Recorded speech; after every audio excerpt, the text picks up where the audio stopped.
Make sure that's good. What's up, y'all? I am back. Happy 2024, my first video of the year. Sorry, I was originally supposed to do this Sunday, but I'm gonna be honest, New Year's, I kind of got really fucked up, and I was a little too fucked up to do a video. So I just kind of figured, and then yesterday was New Year's Day, so figured, and also it makes more sense. Why not do a video kicking off? So, before I get into my list from last year, my favorite movies of last year, um, go into what we got going on this week. Um, Tomorrow, gonna be doing a rant video.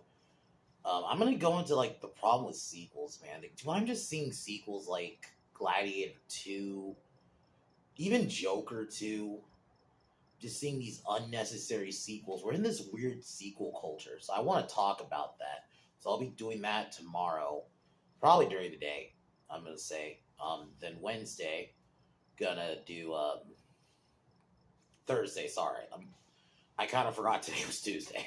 Thursday, I'm gonna be doing X-Men: Dark Phoenix. We're gonna be roasting the fuck out of that. And then Friday, gonna do Transporter 2. We're gonna get back into the Transporter movies. And then I'll figure out what to do on the weekend. There's this movie called Night Swim coming out. I'm gonna check it out, not in theaters.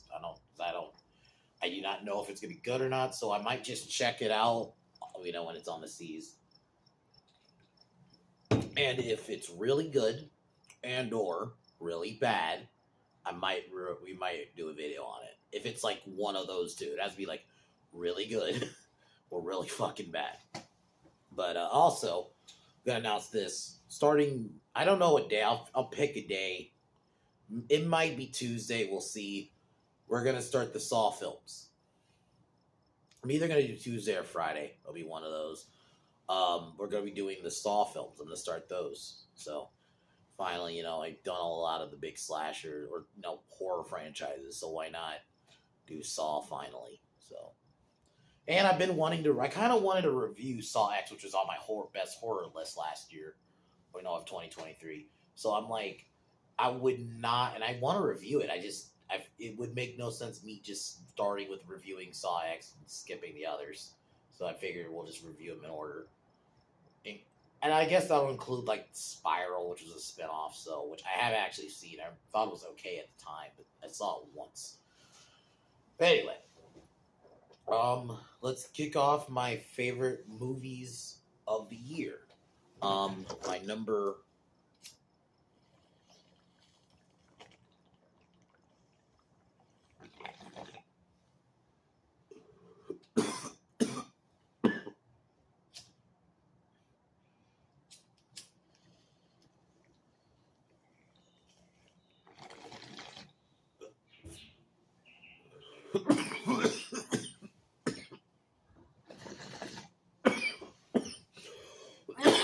number 11, because it was 11.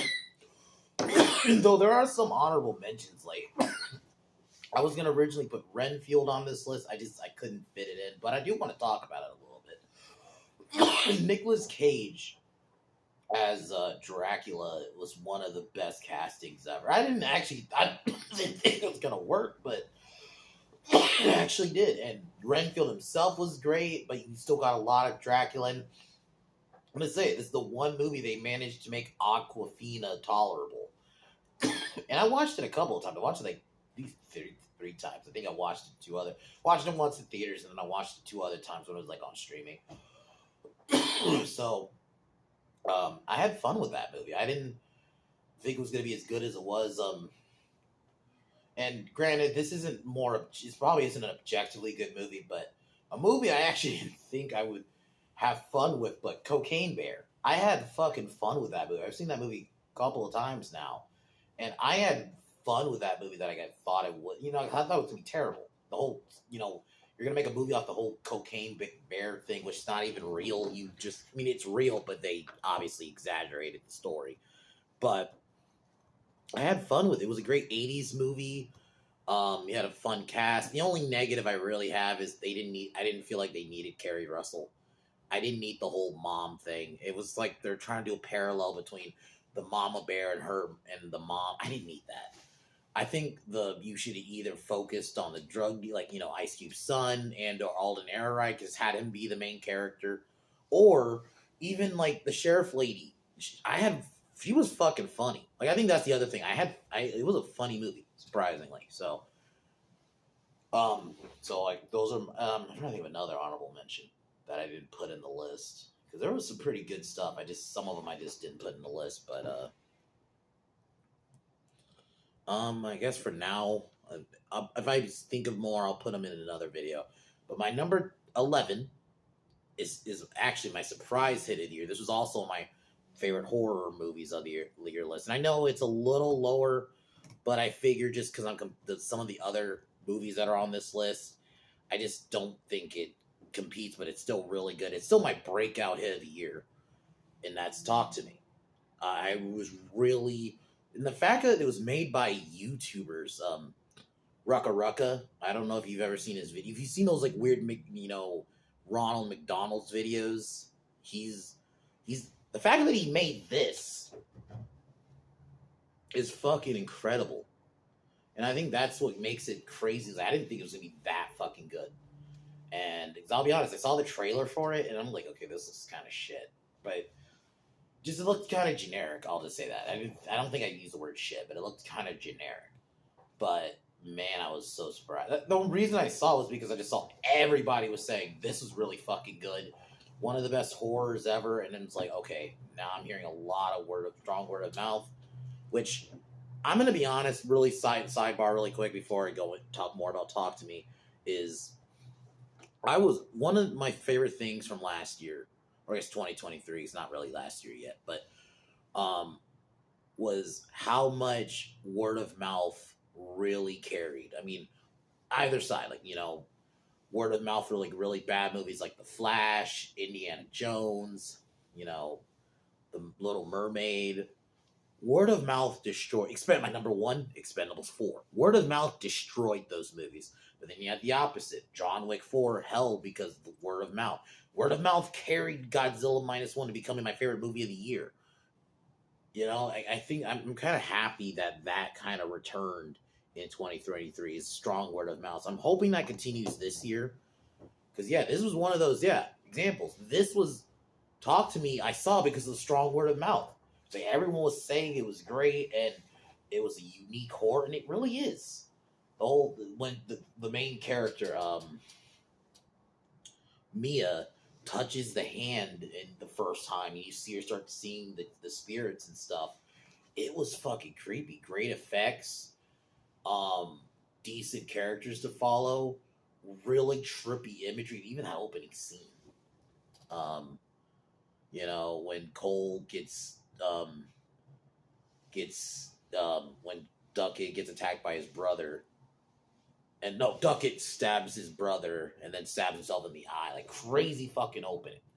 Like, they really set the pace with that scene. I think overall, really good movie, decent characters. I don't want to go into this. Isn't really no spoilers, but they're doing a sequel. I'm very mixed on it. This part of me is like, I like this just being kind of a one-off, but if it is the same people, I kind of can see a way to do a sequel, maybe different set of characters or whatever, but if it is the same people, I'll give it a chance, I'll give it a shot, but I am still, part of me is like, I don't think it needs one. I think this could work off as like a one-off horror tale, but if they can make it good, I'll give it a shot. But that's my number 11. My number 10, Sound of Freedom. This was a movie this is another one that word of mouth kind of carried. Everyone was saying this was a gut punch kind of movie. Talking about Tim Ballard and, talking about, sex trafficking. It's one of those movies. I didn't really do a review. I kind of did when I roasted a Screen Rant article. So I somewhat did do a review, but it's not a whole video on it. But it is it is a gut punch kind of movie. Kind of next to the same with my number 9. But I really Jim Caviezel's performance it was very much like another one, word of mouth. But a lot of people were um, per se.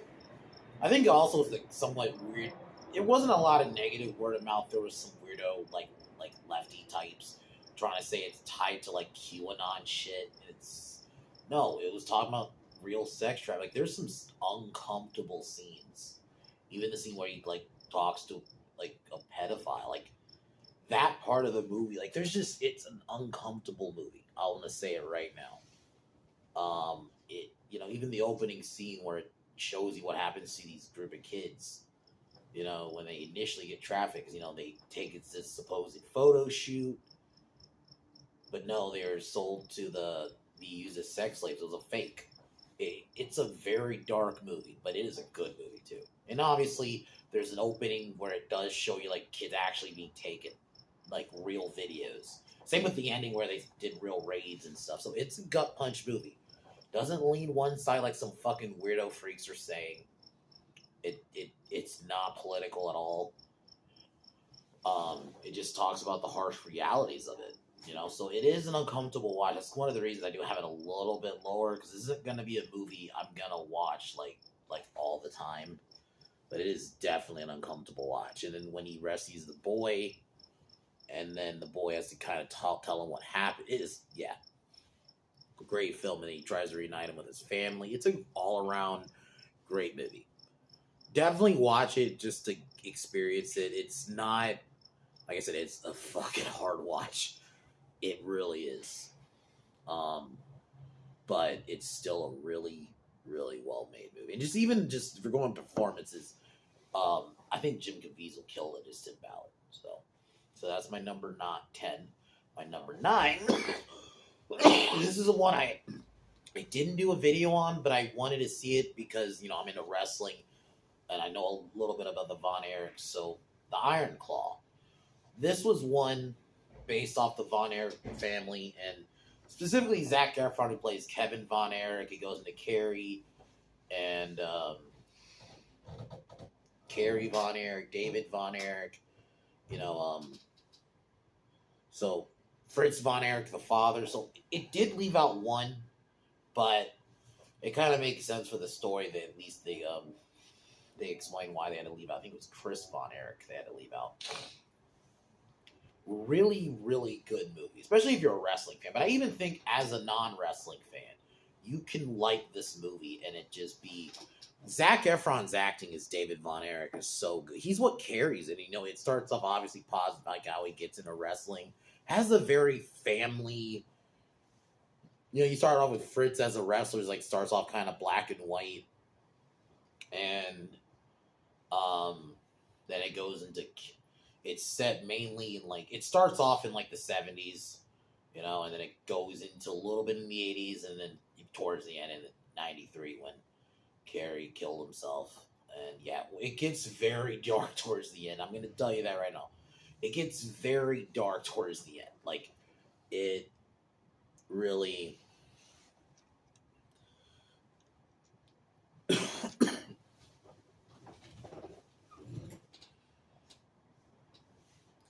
it really cool because it's a real story. Carrie Von Erich got into a car accident, which caused him to amputate his foot, and he really obviously got depressed, and they really showed that in the movie. I thought everybody killed it. Fritz wanted best for his kids. Yeah, he made some mistakes along the way. Maybe he pushed his kids way too hard, but they they don't make him just outright, let's just make him an asshole dad. They could have went that route. They didn't. And Zac Efron's performance might be, in terms of overall, acting performance, might be my favorite performance of the year. He was really, I know Godzilla Minus One is my favorite movie of the year, but his performance in this is just so good. He killed it in the scene. And I love how, when they are doing the wrestling scenes, it does actually feel like you're kind of watching a wrestling match. The only negative is the actor they got for Ric Flair. I think if the look-wise, he looked fine. But then they had him talk. And let me take a hit and I'll go more into it.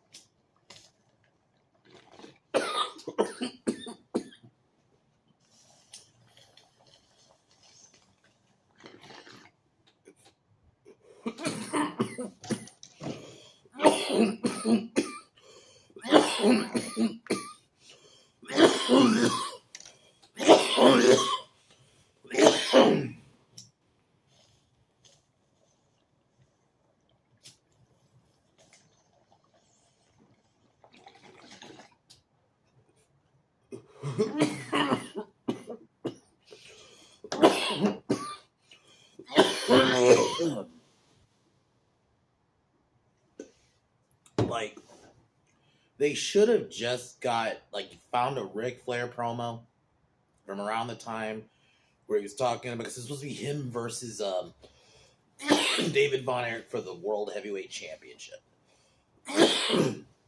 And the scene where they actually have the match was good. It was the promo scene. It just kind of, for a hot second, took me out the movie. It's still a great movie. And that ending is a gut punch, man. Like, it starts off like obviously positive, obviously has like a very family, and I even think throughout the film it still has that, but it does go a little bit dark. I would say it has a little bit in the middle towards the end. So overall, great movie. Someday I'll review it. I don't know. I just didn't review it at the time. I just wanted it to be one of those movies I just kind of saw and not just immediately reviewed. But overall, really good. I definitely recommend it. Even if you don't like wrestling, I think it's just just see Zac Efron's performance alone. He was really fucking good. Like, especially in the end when spoiler. It's not really a spoiler if you actually know the story.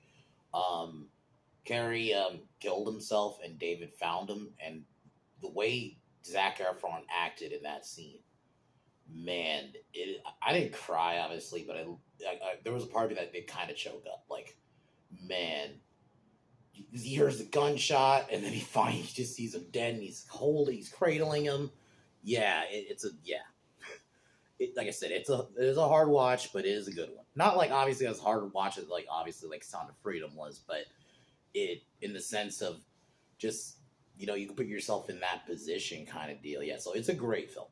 So, before going to my number 8, I really like how they actually use real WWF clips. Like, so when they were watching Kerry when he was in his WWF days, they actually had an actual match.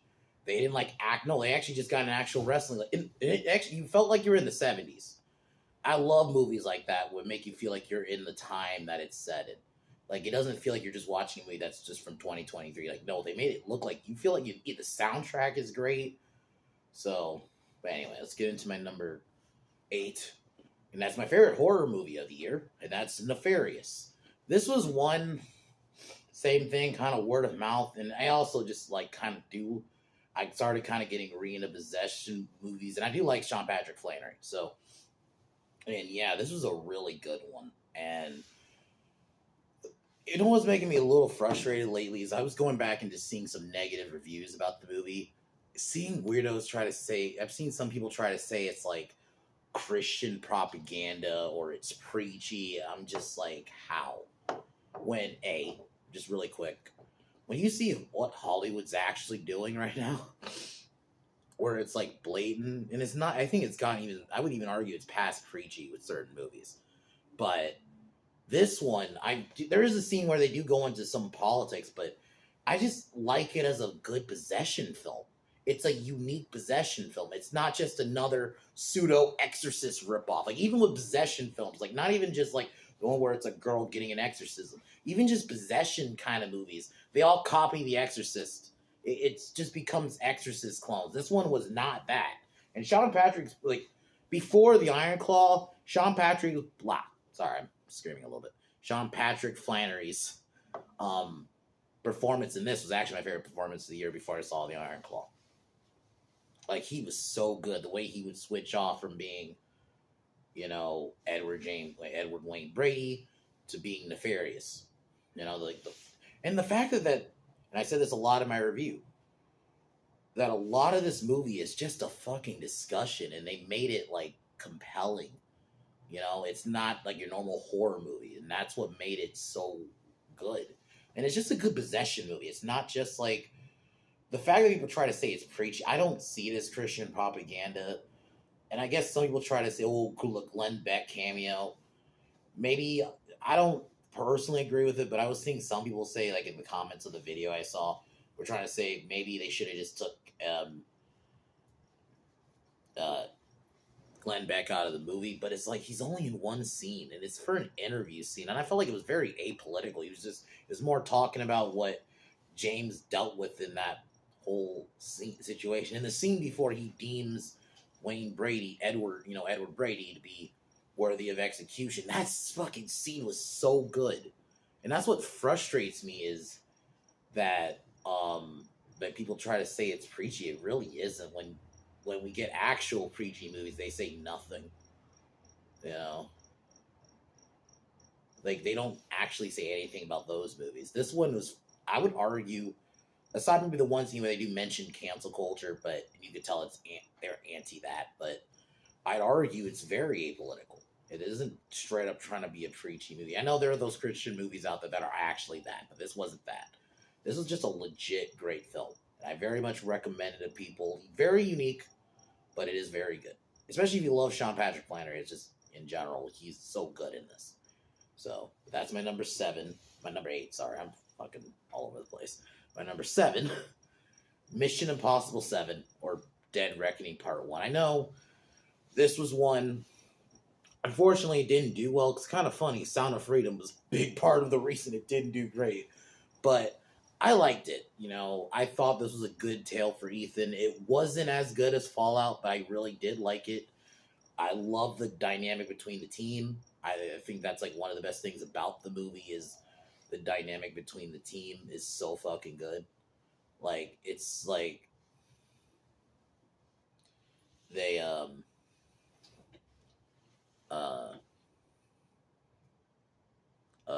like they just the fluidity with the team, like, you know, with Ethan Hunt, with Haley Atwell. I like Vin Rames comes back.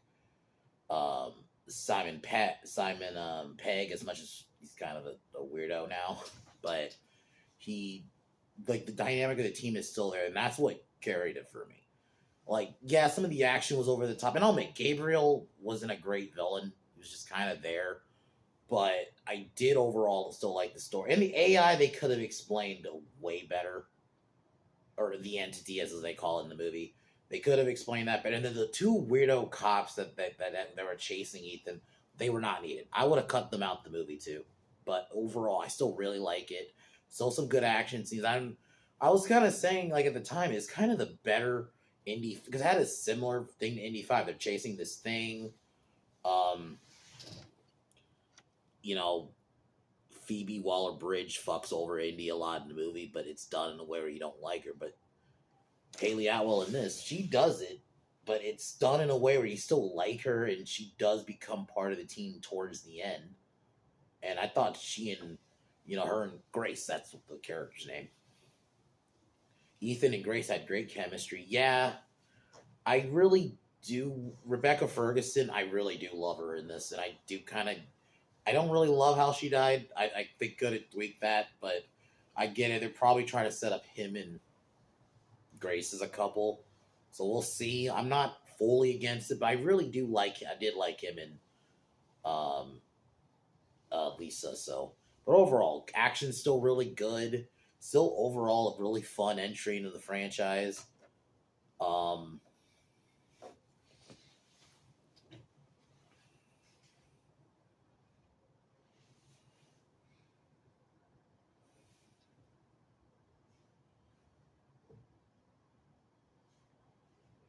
But yeah, this was one, like, I love the final act too. Just, it's, you know, the stunt work that Tom Cruise always does in these is always good. The overall good movie. I just think Gabriel is the only real negative of the movie for me. Is him. He doesn't do it as a villain for me. He's just kind of there, especially considering how great Henry Cavill in the last one was. It was just, yeah. Overall, still really love this movie. I think they really fucked up calling it part 1 too. They should have just called it Dead Reckoning and then just do number 8, because now, what are we gonna? There's not going to be a part 2. There's probably just going to be Mission Impossible 8. They should have just, yeah. But overall, I still like the movie, even though they did do a weird choice with the whole part 1 title. So that's my number 8, 7. Number 6, is Operation Fortune Roost to go. I'll just say Operation Fortune. This was one I reviewed earlier in March of 2023. I really love this movie. I didn't make this was one I just saw a trailer and I saw it was uh fucking Guy Ritchie and I was like, you know what? I'm gonna go see it. I love Guy Ritchie. So why not? And I love the cast. Jason Statham, Aubrey Plaza, Josh Hart, Hugh Grant. I love him in this. Actually rewatched this the other day. Um and he is so good. And Jason Statham as Orson is good. Fucking Carrie Elways, like just an all around great cast in this movie, and it's just a fun spy flick. Josh Hartnett playing Danny, who's like this actor, and fucking Orson kind of forces him. It's a fucking great movie. I really had fun with it. Unfortunately, it got kind of caught on the radar because there was like a lot coming out that month. It was like, so I think Creed 3 was like a week before this. John Wick 4 was going to be towards the end of that month. I know it's not really a challenge because it flopped, but Shazam 2, there was just like a lot. So I think it just kind of, people didn't know about it. Like, just that's kind of why it just kind of got thrown under the radar. So unfortunately, so it's one of those. But it's still a great movie. And the way it ends, I would love a sequel. I'm very open to a sequel. I love the dynamic between this. And I'm going to be honest, yeah, I like this a little bit better than Mission Impossible. I rewatched that one too. And still really good. I just think this one's a bit better. I just think the teamwork is just a bit tighter. Pretty good villain too. And I actually like that, you had Orson doing the traditional action scene while, Greg and Danny like are talking to the villains. Like it's a good dialogue too. Like good, like typical Guy Ritchie fashion, you know? Like good dialogue, good team, banter. That's like the one thing. That's the not the one thing. He's good. He's good at a lot of things, but that's like one of those things he's really good at is the banter between the group and a good cast too. So hope this gets a sequel. I don't know if it will, so we'll see. But that's my number 6. My number 5, getting in the top 5 territory now. My number 5 before I get into it.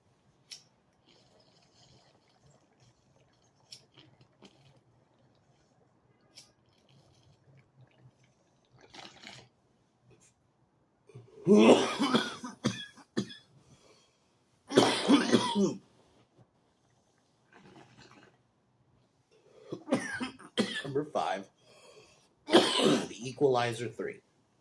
This was one that I was really hyped for. I got more, the Equalizer movies a little bit more recently, but man, they're so good. I saw the first one. That's what it was. I saw the first one. I didn't see the second one at the time. I do think it's the weaker of the 3. Still a good movie, but I'm not a fan of Pedro as the villain. This one I think is way better. That opening scene where we see Robert, kill like a local and he's in his like villain, I guess cartel guy's refinery, and just I love the moments when he like does the thing with the clock, and then you saw this in the trailer, but when he like shoves the gun in someone's eye, he shoots it from his head, and it's like it's crazy. The kills are crazy, so he ends up getting hurt. But then so this one's set mainly in Italy, and Robert's being restored to health because someone, a good Samaritan, Benucci I think is the name, brings him to a town, and then there's like a kind of like a drug cartel kind of taking over, and they beat up people, so he kind of starts killing them, kind of deal. And yeah, it's a great one. I think it's a great conclusion to the franchise. While you have Dakota Fanning as Emma Collins, so you have a little bit of a Man on Fire reunion. But though there's a part of me, as much as I get they wanted to do this reunion, I do feel like they could have did it differently. I wouldn't have had her been like a CIA. I think she was CIA. I would have made her like maybe she just happened to live there.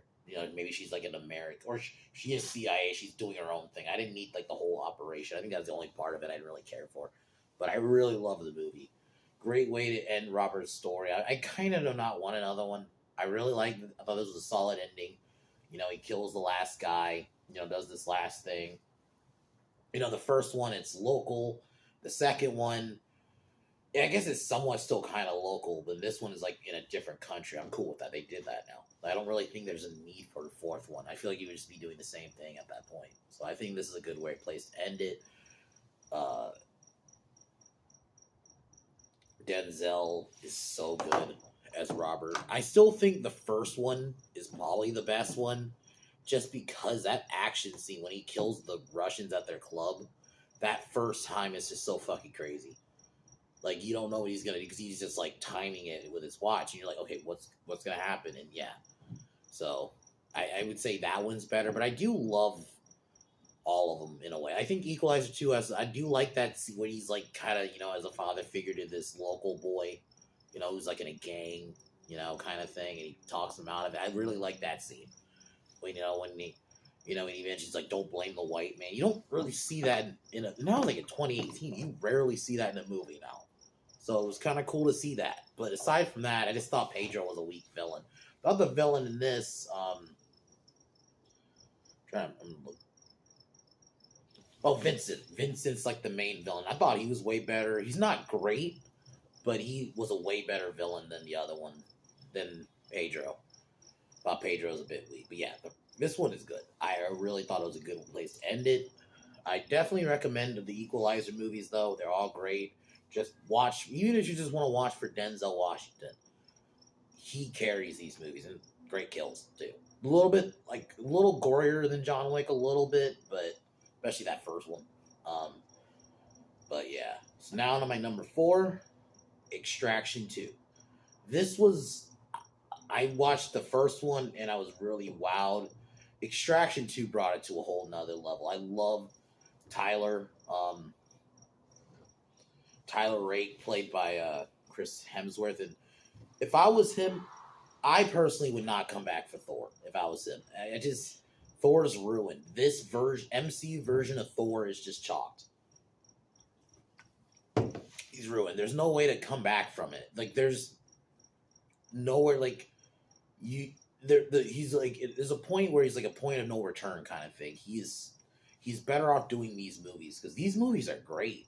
The first one was good, but like the action in this one was that whole prison fucking scene when he breaks out the wife and the kid. Who I'll admit, my only, I guess, somewhat criticism, that kid should have got something, some kind of comeuppance for calling the bad guys to their hotel because he was mad about his fucking father, who was a piece of shit. He was annoying. I think if I had one criticism, it would be him. I felt like there should have been some kind. I'm not saying he should have obviously died. Granted, there's a part of me I think he should have, but something like maybe even have like when he goes with the villain, his villain actually like starts abusing him, and have that be kind of his comeuppance. Like he needed something. I know they kind of do that in the end when he holds him hostage, but that needed to happen like early. Like there should have been a scene where he gets in the car, and then it's like, you know, you think he's gonna hug him, and he like fucking slaps him or something and throws him in the car. Also, you could have made the villain look more evil. Because I'll be honest, the villain was great. He was fucking good. He wanted vengeance for his brother. That whole prison scene, dude, is so, the way it's shot. It's one of those movies where it actually, and I know this has kind of been seen as a negative because what Martin Scorsese said about Marvel, but it does feel like an amusement park ride in a good way. Like it doesn't just feel like I'm just watching a movie. Like it feels like you're like not in the movie, but you're with the movie in the sense of like when you're going with like even in the car chase scenes, like you feel like that's the part where it does feel like you're in the fucking car. And I really love that. Like it feels like you're following the action, and it's so good the way it transitions, and like the cinematography is incredible. I would have loved to have seen that in theaters. Unfortunately, it was it was a Netflix exclusive movie, but it is really good, and I very much recommend them. I would love a 3. If he just does a different mission, and I love Idris Elba in this. His little cameos in this is great. And I think personally, like I love the ending. I love the characters. I think I love his little team he forms. And the girl character is great. I love how realistic they make her fight scenes. She's not beasting everybody. You know, even with the gun, she had a struggle because the guys had like armor when they're on the train. They had to like even Tyler. He kind of has to even, and it's this is fucking strong Chris Hemsworth. It sometimes he struggles with fights, so they make it realistic for him. Like he's not just sometimes he's beasting them, but there are times he has to struggle with fight. Because yeah, he may be a big dude, but there are also some people who are just as trained, and you're not gonna just beast them. You know, don't get me wrong. I'm fine with that in John Wick, but I do like the more realism sometimes with this. And like the girl, they had to have her struggle and then use her gun a lot and use a lot of leverage. And you know, it's like they put thought into the action choreography, and I think that's what I love when in action movies when you actually put thought into it. You can tell they put thought into it. So that's my number 3, 4. Now we're on number 3. Sisu. This was a great theater experience. I just saw the trailer when you just saw like the scene where he shoots the Nazi through the head, makes the guy shoot himself through that scene. That whole movie is great, and the fact that you learn there's no dialogue, it's just set in late 1944, towards the end of the World War II, and he finds gold. You know, this movie's like in chapters. He finds gold. He finds it. He collects them out of the. You know, takes the gold. He runs into a Nazi platoon, and they basically find out he has gold because he. And then when they try to take his gold, he kills a platoon of them. And then the main villain, I'm gonna look for his name because he's actually a really good villain. Yeah, Bruno Heldorf. He was a great villain. I even love the scene where he's talking to like because he was one of his like people were telling me we got to return to Germany, and he's like no, because he even was saying, you know what, there's no point in going back. We're gonna lose the war. It's over. So he basically went in for himself. He's like, I'm gonna find this gold and we can do something with it. Like, and yeah, he kind of gets a lot of the dialogue. Sisu or the Immortal as he's called, that's one of his nicknames, doesn't have a lot of. He doesn't talk till the end of the movie, which is great. I love when he talks is when he gives the gold deposit. That's like the one. You know, he asks for bills. That's like the one dialogue he gets, but the rest of the movie is silent. He runs into like these captured women, who are like, they were clearly warriors, which they kind of show, and they help him take down like some of the Nazis. Yeah, because the women get armed because and they do it in a way where it's not cringy. But yeah, it's a great film and very violent. The scene where he like is just killing people in the water because Bruno just keeps sending people to the water, and I love how scared everybody is going in the water. And I was calling it human jaws because when they get in the water, you would stab in the water and the blood would come up in the water. I'm like, yeah, that's human jaws. It's great. It is an awesome film. It was a great theater experience. I know a lot of people didn't get to see it, and it's one of those I wish more people saw, but it was limited release and it was just a very crazy movie. I'm actually going to probably rewatch it here again soon. So it's a very good movie. It is awesome. Just simple story. Even in the final fight, he's not like. I love how like they make it like a point. Like he's very, he is immortal, but he does take a lot of damage. So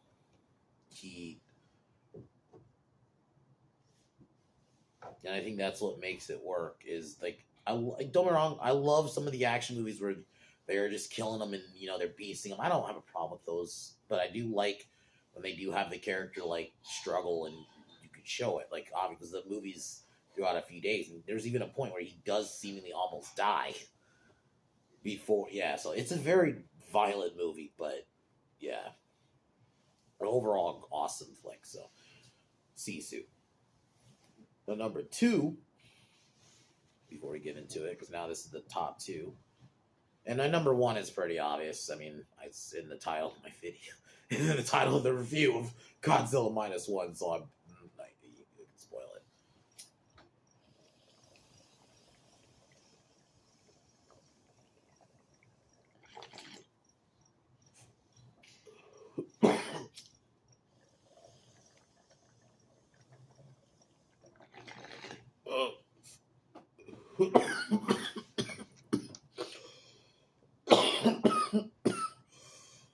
My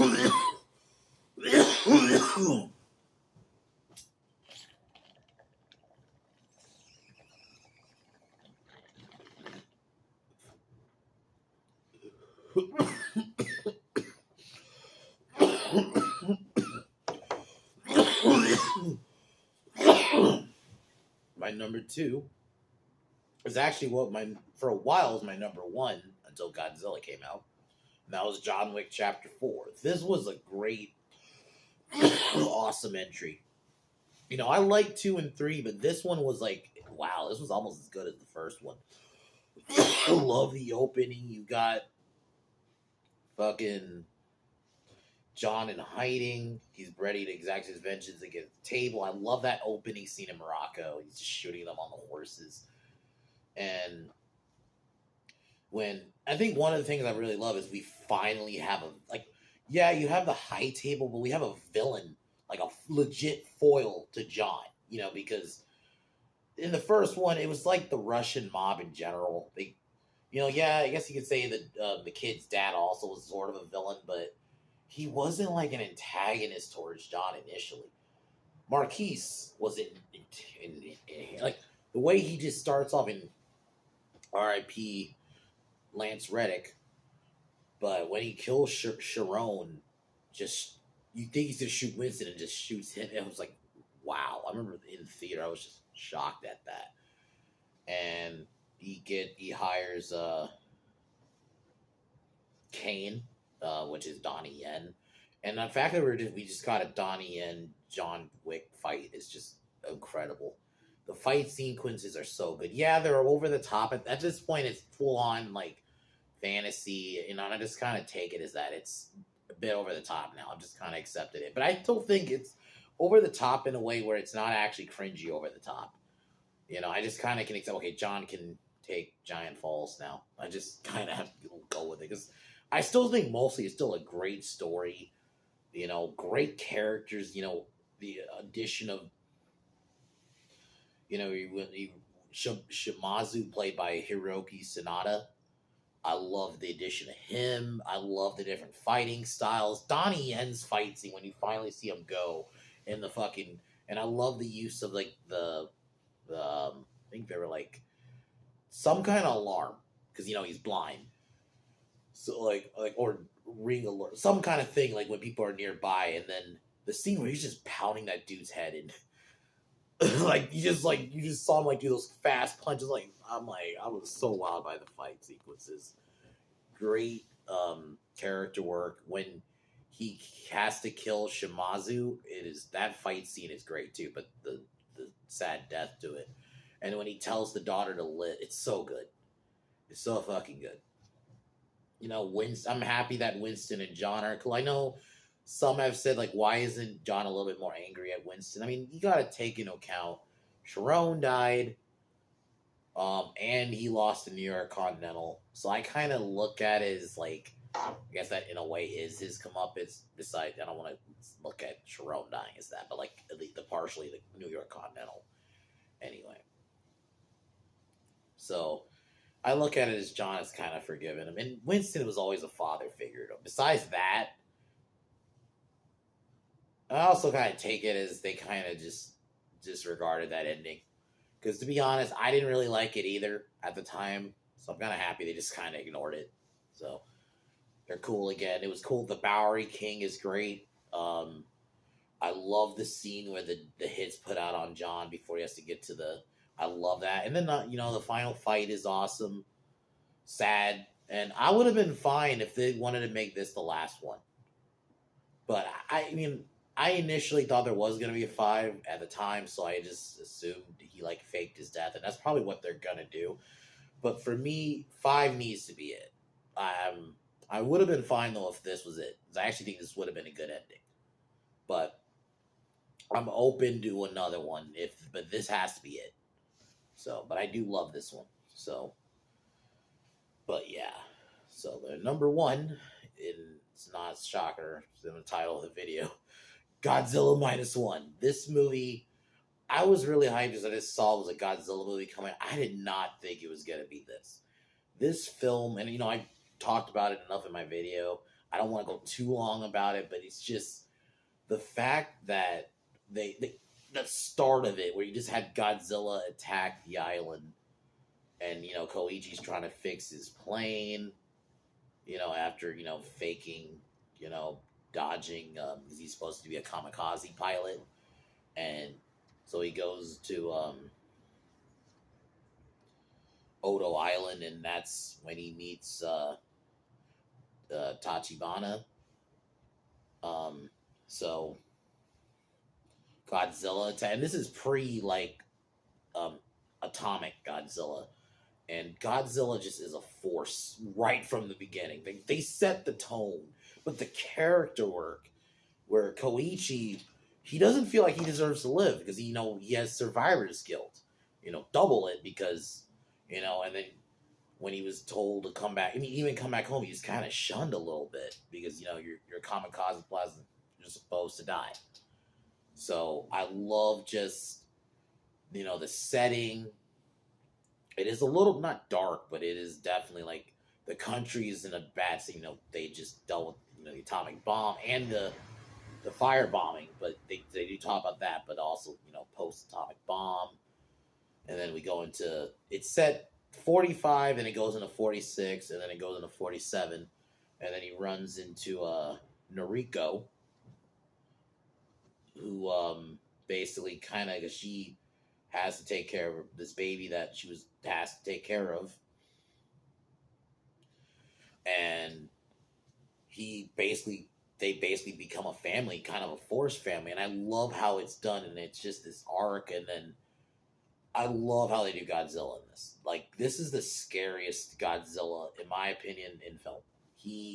That opening scene, and this is Godzilla before he was atomic, and then when he's full on atomic, the scene in the boat is in my opinion, I tweeted this like a week ago, best shot of 2023, and it is. Just that shot of Godzilla chasing the boat is so fucking iconic. That whole sequence, it is just watching that that was a theater experience. And then when he finally attacks Ginza and the music kicks in, it is, oh my god, like I nerded out, I'm not gonna lie. When that music, that classic Godzilla theme kicks in, it was just, I was in. I was like, okay. I mean, I was in before, but in the character work and the scenes where the town has to, basically the people have to come together to try to stop Godzilla. I love like when they mention like, if you want to leave so you can be with your families, we understand. And they basically, a lot of them, just the ones who say, were like, you know what, we may not survive this, but this is for the future of Japan. They really, and I love like kind of, it does have like a little kind of anti-government thing a little bit. Like it talks about how Japan, as the Japanese government failed the country. Failed the people. It's a really multi-layered movie. It's not just a monster movie, and that's what makes it so good. But yeah, the monster stuff is great. Probably my favorite Godzilla design. I really love the design of Godzilla in this. He looks straight up scary. Like even, and I love those scenes where you see him actually regenerate. It looks so good. And yeah, I could talk to when he does that first atomic bomb. Like, there's the one where he does it through the water, which was awesome. But when he does it in the city, and the way the sound, and I love the realistic. It looks like an atomic bomb. Or whenever Godzilla's around, like even in the water, there would always be like fish rising up because they're dying from the radiation. I love that. Like that's like so it's a little bit of a realistic take on Godzilla. So awesome movie. Definitely gonna rewatch it again. They're releasing a black and white version in Japan. I really hope they do that in America. Sorry about the fucking plane.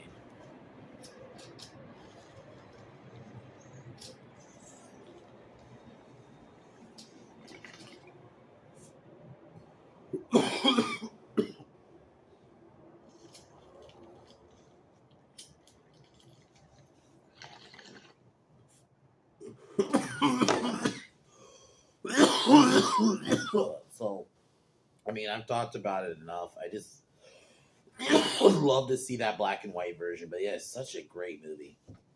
And great ending.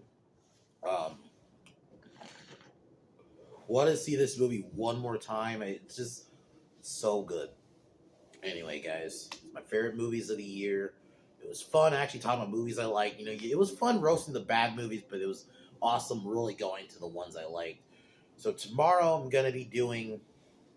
We're gonna go into the sequel culture problem because there really is one. This just need to take like Gladiator 2. Why? Like who asked for Gladiator 2? Like I'm gonna be honest. Even let's say they did Gladiator 2, even like maybe 2002. That's like 2 years after the first one. I wouldn't have wanted it. Like looking back, I think that would have been a bad idea because it doesn't need a sequel. It's a one-off, and I'm hearing they wanted to do like time travel shit. I don't even know if they're gonna still do that. And I love Denzel, but I feel like he's not gonna be in it as much. And I don't need this. I'm gonna probably watch it non theaters, but oh, it's so unnecessary. Like, what are you doing, Ridley Scott? What the fuck are you smoking? You did some weird shit. I didn't see the movie, but a lot of some of the shit I heard about Napoleon, they did some weird shit with that, and it's like, what are you doing? Why? But like, just there's like a bunch of these random sequels, like and prequels. I'll even go into a little into that because, like, the Omen prequel they did. There's a or that's coming out because there was the one I was thinking it was Pet Cemetery, but like, fucking, there's these random prequels that no one asked for and sequels that no one asked for. Who the fuck asked for Gladiator 2? Or Bad Boys 4? And I like 3, but I would have been fine if there's a trilogy. I didn't need a fourth one.